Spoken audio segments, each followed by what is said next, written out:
No te olvides de suscribirte al canal, darle like, compartir y activar la campanita para que YouTube te notifique de nuevos videos que subimos de lunes a viernes sobre temáticas jurídicas y de psicología. Muchas gracias por hacer crecer nuestro canal. Ahora sí, vamos al tema de hoy. Biología evolutiva humana, conceptos básicos de biología molecular y celular, los primeros seres vivos, la formación de las primeras células, coacervados, microesferas. Coacervados, oparín, pequeñas gotas con una envoltura de micromoléculas y un medio interno con enzimas capaces de realizar reacciones químicas. Microesferas, Fox, hipotetizó sobre la aparición de microesferas de proteínas formadas por la polimerización de aminoácidos en charcas calientes. En la actualidad no podemos saber cómo se formó esa primera célula, pero todas las hipótesis apuntan a que estas primeras células fueran procariotas muy parecidas a las cianobacterias y que fueron las primeras que empezaron a liberar oxígeno. Las células que forman a los humanos y a la mayoría de los seres vivos son eucariotas.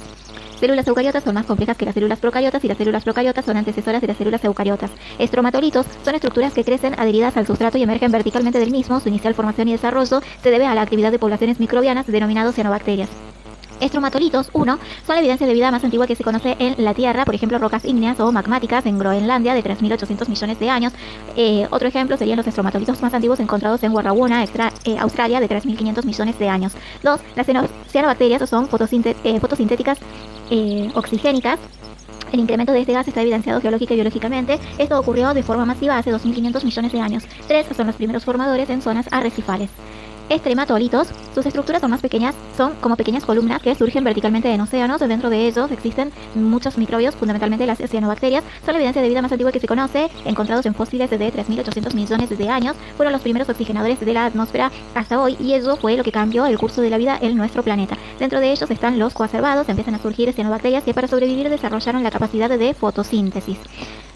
Protobiontes fueron los primeros seres vivos, eran cianobacterias que liberaban oxígeno. Estos, para evolucionar, desarrollan una membrana que separó el medio interno donde se desarrolló de forma más estable del medio externo, permitiendo que se complejizaran las estructuras internas del protobionte. También adquirió una mecánica para transmitir información genética. Serán los precursores evolutivos de las primeras células procariotas. Estas últimas son mucho más simples que las células eucariotas, las cuales sobrevivieron durante mucho tiempo, se adaptaron a distintos ambientes y mecanismos.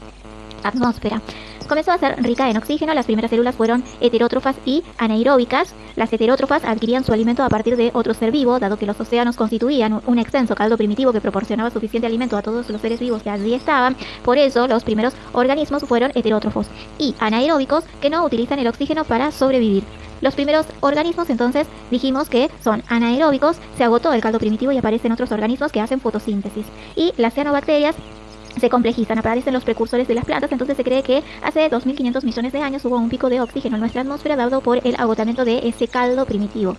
Así, si los organismos querían sobrevivir, entonces debían de crear su propia energía a través de la fotosíntesis, intensificándose aún más esa liberación de oxígeno a la atmósfera. Deja de ser reductora, esta atmósfera deja de ser reductora y pasa a ser oxidante, lo cual aún persiste.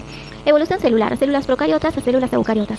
Células procariotas, su tamaño es pequeño, su ADN está desnudo, pues no cuentan con un núcleo que lo rodee, ni organelas, ni citoesqueleto. Contienen una pared celular simple y se reproducen a partir de una bipartición, es decir, que se parten en dos. Células eucariotas se reproducen a través de o a partir de un proceso llamado mitosis. Se produce un paso de células procariotas a células eucariotas o eucariogénesis. Teoría endosimbiótica de Lynn Margulis. Por un lado están las células procariotas, son muy simples, no podían producir su propio alimento, eran heterótrofas, necesitaban de otros seres vivos para sobrevivir. Por otro lado estaban las bacterias, fundamentalmente las cianobacterias, eran autótrofas, producían su propio alimento a través de la fotosíntesis, enviando oxígeno hacia nuestra atmósfera. Esta teoría sostiene que se produce una unión entre ambas, entre las células procariotas y las bacterias. La bacteria entra en la célula procariota y simbiótica, ambas se mezclan produciendo un proceso de simbiosis. Endo significa hacia adentro.